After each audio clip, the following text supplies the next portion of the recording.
What's so bad about having African descent? My nigga, you're not Cherokee. Like this whole FBA movement, I know I'm gonna get some hate, but bro, it's so stupid to me. We sitting here arguing about who African and who not. My nigga, they look at us the same way. This is exactly what they want to continue to divide us, bro. The more we argue with each other, we not arguing at the real goddamn, target. Hi lovelies and welcome back to my channel. If you're new here, you're welcome to Building the Verse. Don't forget to please subscribe to this channel, turn on notifications so that anytime I upload a video, you will be the first person to be notified. To my returning subscribers, to those people that share my videos, leave commentaries, and also educate each and every one of us, you guys are the real MVP. Alright lovelies, let's dive into today's video. It's unfortunate that you feel this way. You're saying we have to stay in America where we are imprisoned and killed. Meanwhile, there's a China Square in every single town here. There's Chinese neighborhoods all over this place. The only difference between Chinese people coming here and Black Americans coming here is that you have a say in it because you can talk to us. You can talk to us. The Chinese people aren't talking to you, they're just coming. They're talking to each other and arriving. But us, because we're your cousins, you can reach out and say, hey, don't come here. You can say this type of thing because you know us, because you're related to us, because we're family. You're not telling the Chinese people that you're not ready for them. You don't think you're getting excluded from all these areas. There's 2 rivers, I'm calling it. In a few years, 2 rivers will be called China Square. Okay? The only difference between Chinese people coming here and Black Americans coming here is because you have access to us. You have access to our conversations. You can't even understand the Chinese conversations. They're just coming. They're just taking the space. We're asking for it. We're exploring and trying to find a place where we fit. The Chinese people are talking to the government and making their fit. You know what I mean? Let us in. Let us in. Let us integrate. The Chinese people aren't integrating with y'all. The Indian people aren't integrating with y'all. They're just taking the space. They're just taking the space, opening businesses. Let us in. Random thought. I just saw a post that stated all Black people should return to Africa. They didn't mention white people or Asian people or any other people.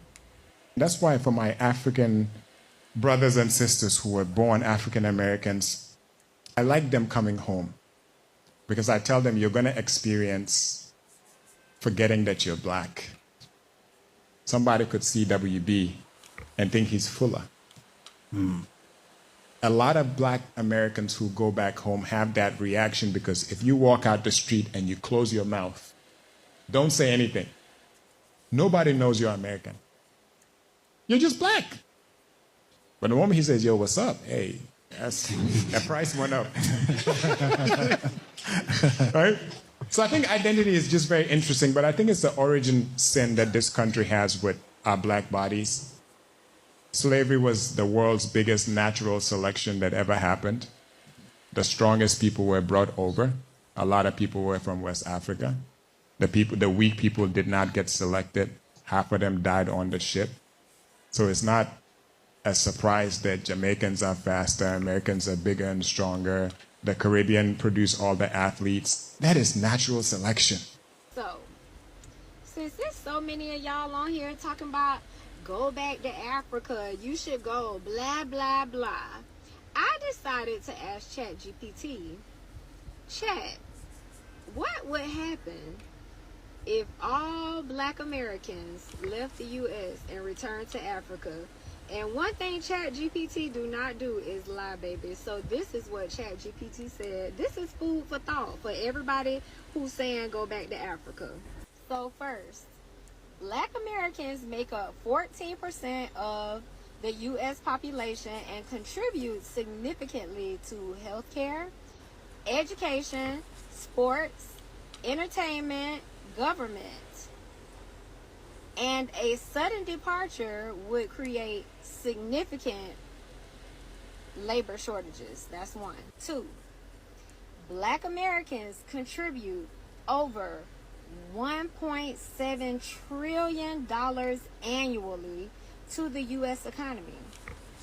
A departure like that would create a sudden loss of economic power. 3. Black-owned businesses which employ millions of Americans would shut down or relocate, shifting the wealth to whatever country all of us went to. Number 4. Now this one gonna really piss you off. This one gonna piss you off.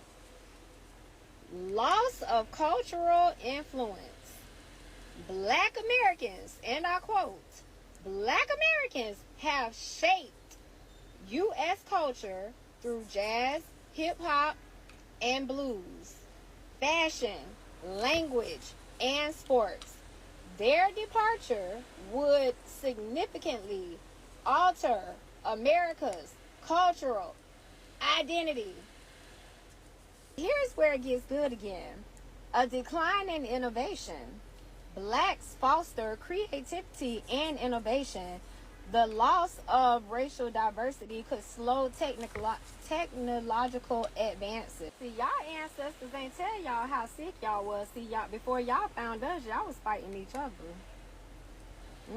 See, ain't nobody passed that information on to y'all. Y'all don't know about all that. See, our people passed information on. Y'all people didn't. Y'all wanted to be lost in translation, but we know. We know. We know. Living a dream, living the African dream. Are you planning to travel, relocate, or invest in Africa? Before making permanent decisions, equip yourself with the knowledge you need to make informed choices. Africa 101 is your guide to relocating, investing, and living in Africa. This is your essential resource, covering the basics and must-know insights to guide you confidently. Download your guide now at panafricanlifestyle.com and take the first step toward a thriving future in the motherland. Okay, so for all of you whites who keep saying go back to Africa in my comments that I'm not letting through, by the way, I have a message for you. We will accept your offer of going back to where we've never been and most likely not from. However, under these conditions, everything that was made from Black people, by Black people, and innovated from Black people. So meaning we created the original invention and then it got better. Yeah, because that's fruit of the poisonous tree. It gotta go. Like you can't use it no more. Like we earn rights to that. And so if you would like to lease it back, you know, after we leave, or you create your own thing. So that means like the car, the plane, you can't use that no more because that's fruit of the poisonous tree. The Capitol building, the White House, demolished. Gots to go. It gots to go. The traffic light, the GPS system, and everything else that was built off of the GPS system, gone. Gots to go. It gots to go. Because if you want us to go, we'll go. But only under these conditions. Everything that we built, made, comes with us. And anything that was built or made off of it, off of our hard work, is fruit of the poisonous tree. Gots to go too. So, hey, we'll accept your offer. I'm sure Africa would love to have us and all of our inventions and our wealth because that's coming with us. We'll make them strong. Number 1, baby. We good? If that's what you would like, let us know. After you get done doing your research on everything and every aspect that Black people have touched your lives, including that refrigerator, gots to go. Engine gots to go. Oh, Lord, so much stuff that gotta go. Then you tell me what you're worth after that. And if you really want us to go, because I'm sure this is a deal we could possibly make. We can make this deal. Just let us know. Put it in the comments. You willing to accept? Make sure you did your research first, though. What if coming home meant kicking someone else out? The return to the diaspora isn't just emotional, it's economic and territorial. This is The Cost of Coming Home, a series about land, power, and belonging. Kwame Nkrumah led Ghana to independence in 1957, making it the first sub-Saharan country to free itself from colonial rule. Educated in both the US and the UK, Nkrumah was deeply influenced by Pan-Africanism and the writings of Marcus Garvey, W.E.B. Du Bois, and George Padmore. But in 1965, as Ghana's president, he dropped a political bombshell as his diagnosis of the post-independent betrayal of Africa. Neocolonialism, to Nkrumah, wasn't just theory, it was a playbook. The West would grant independence, but would retain control via loans, trade, and corporate influence. Fellow countrymen, my heart is heavy as I witness the damage which this clique of neo-colonialist conspirators are doing to our country. At the bidding of their overseas neo-colonialist masters, they are dismantling the work of 50 years. They are telling you that Ghana is bankrupt. They are telling you that our country is in debt to the extent of some 240 million pounds. What fools they are. African leaders would be puppets, while real decisions were made in Washington, D.C., London, and Paris. Foreign investment would undermine local economies. But he had one important warning. Trade is the Trojan horse of imperialism. And he went further. He criticized black elites who, post-independence, adopted colonial mindsets. He warned of a new class of Africans and diasporans who enriched themselves under the guise of nationalism. Sound familiar? Ghana's year of return saw a $1.9 million boom. Land was gifted and sold to African Americans, sometimes displacing local communities. Returnees are starting real estate ventures, buying oceanfront land, and fencing off villages without understanding or integrating in the local context. Nkrumah would call this neocolonialism in blackface. Because of the system of control, extraction, and exclusion, does color matter? This is the danger he saw. Foreign educated elites behaving like colonists, outsiders with more purchase power claiming land, a vision of Africa rising, forgetting the rural poor, the working class, and the original custodians of the land. Nkrumah was overthrown in 1966. A year after publishing this book, the CIA admitted to backing his removal. But his warning lives on. So the question is, are black people from the diaspora thinking and acting like revolutionists, or just neo-colonialists in dashikis? Go back to your country. Well, what if we did? Imagine if every black and brown person went back to their country of origin, discovered by whatever means. Here's what would happen in the first 30 days. Stick around for day 30, because that's when the truth really lands. Day 1. Hospitals, buses, supermarkets, construction sites. Thousands of essential workers gone overnight. Services collapsed before the morning rush. Days 2 to 4. Headlines are screaming, labour shortage crisis! Schools close early, warehouses back up, food deliveries stall. Parents scramble, and businesses, they start panicking like mad. Days 5 to 7, the government hold emergency meetings, like that's gonna help. Recruitment drives fail, because there's not enough skills left in the country. Immigration police, once hostile, suddenly start looking desperate. Meanwhile, communities abroad are starting to welcome back their doctors, engineers, and teachers. Days 8 to 12, the media run frantic, start running think pieces like, what if they never come back? Stock market dips, inflation spikes, and racists who once said go back start to complain.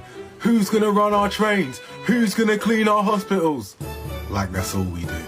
Days 13 to 17, the supply chain jams. Crops rot in the fields, supermarkets ration their stock, and protests erupt in major cities as prices climb and services are broken. Days 18 to 21, the Western economy buckles and investors start to pull their money abroad.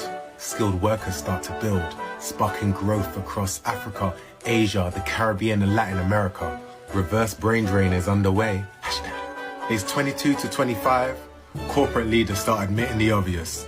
We depended on them. Politicians try spin the thing, but the public ain't buying it, and confidence in the government crumbles. Now who's clapping for crumbs? It's 26 to 29, the chaos deepens. Airports still half empty, hospitals still understaffed, businesses shutting down left, right, and centre. And now commentators start saying the quiet part out loud. We asked them to leave, And now we're paying the price. Day 30, a month later, and the insult collapses under its own weight. Black and brown communities aren't the burden, they're the backbone. And now the Western world just proved it. They said go back, and in just 30 days, the irony was clear. But that's just the first month. If you want to know what happens in the first year, drop a comment below. And follow if you're done watching passively. We decode the myth, and we don't clap for crumbs.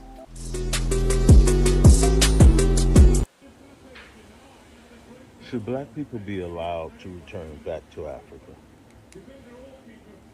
That's what I want to talk about today. If the government, let's say that a national poll was taken, 5 to 10% of black, the 40 to 50 million black people that decided they wanted to move back to Africa over a 25-year period, that the U.S. federal government financed them to leave the United States with some form of compensation for past abuses, particularly that of the slave trade, as reparations.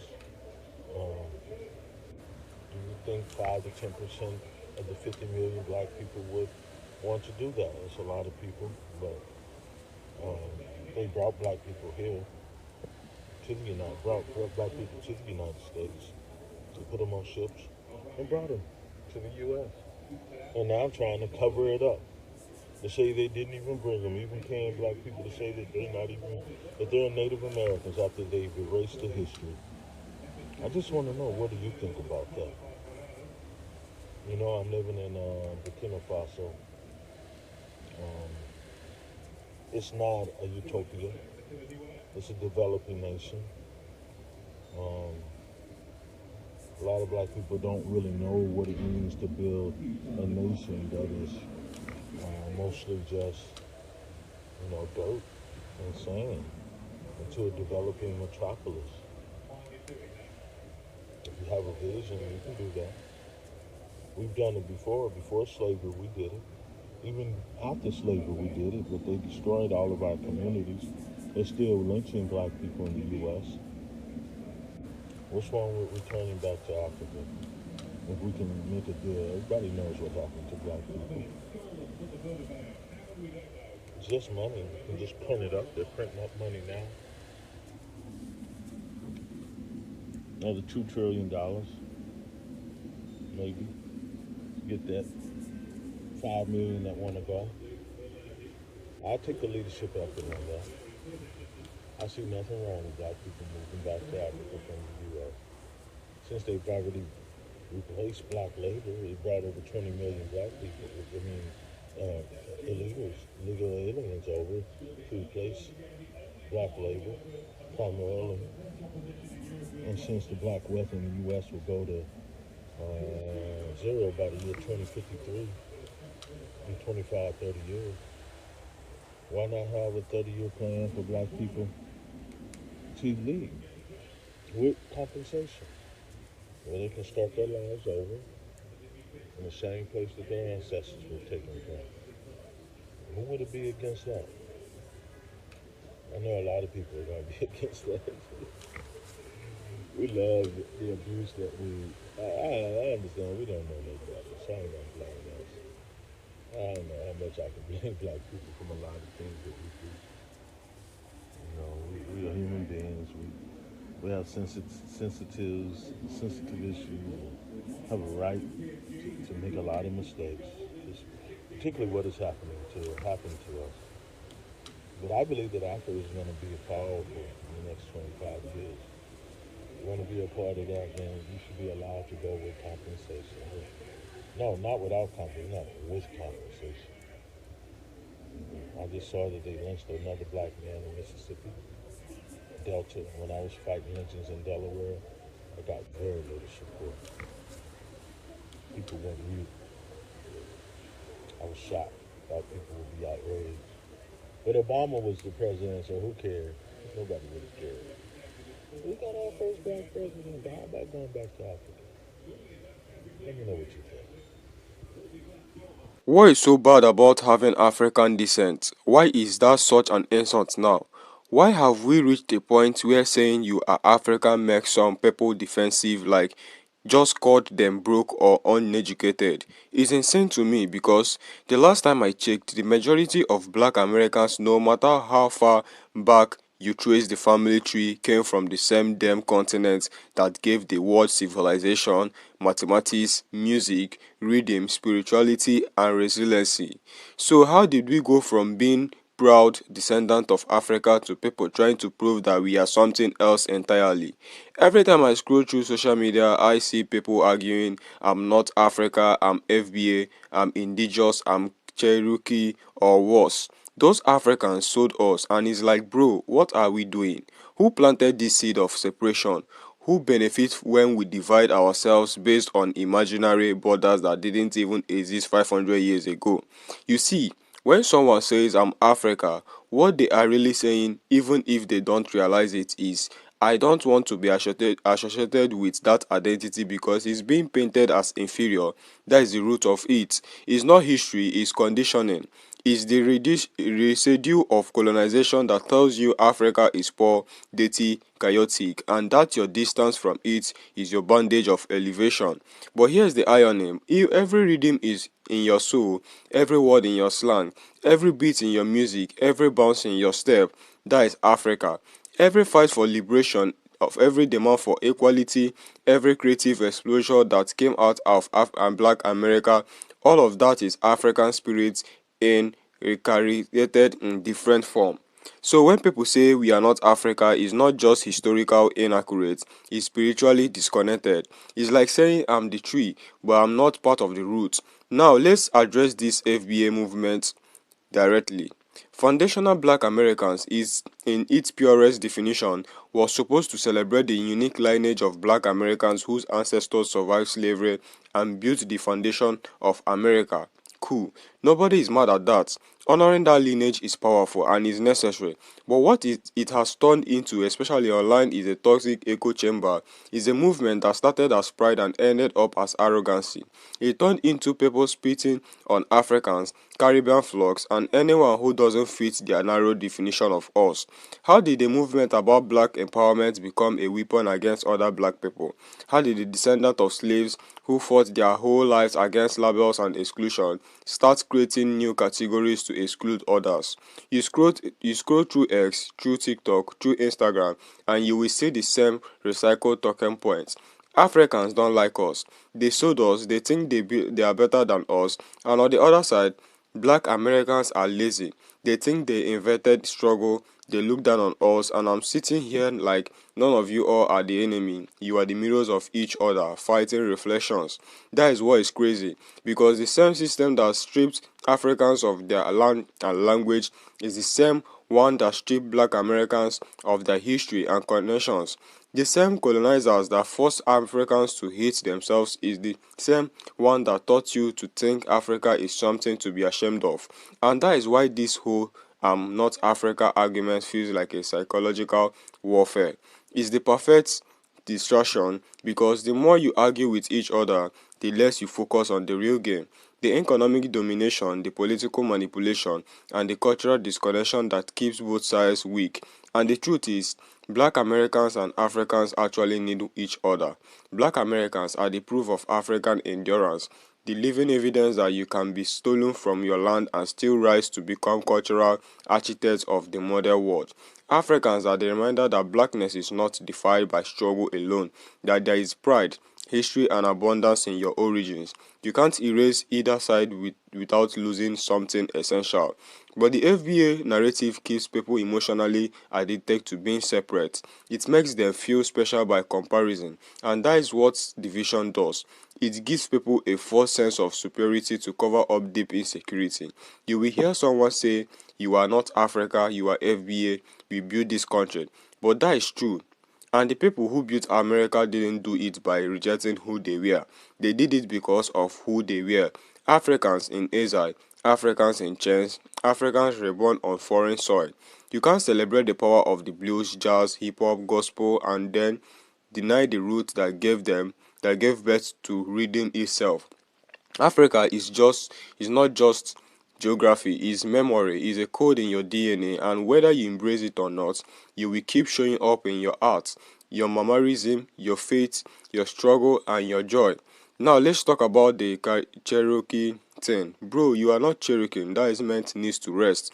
That's one of the oldest ways black people in America tried to soften their identity during Jim Crow by saying they had Indian blood, and that is not even shared. It was survival because back then being part India was safer than being full Africa.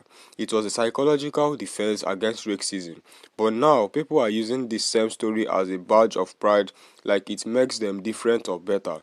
Listen, if your grandmom said you had Cherokee in your blood, cool, respect her story, but don't use that to erase the 99% of your blood that came from West Africa. It's disrespectful to your ancestors who died on ships, who were branded, who carried that rhythm across oceans so that you could exist.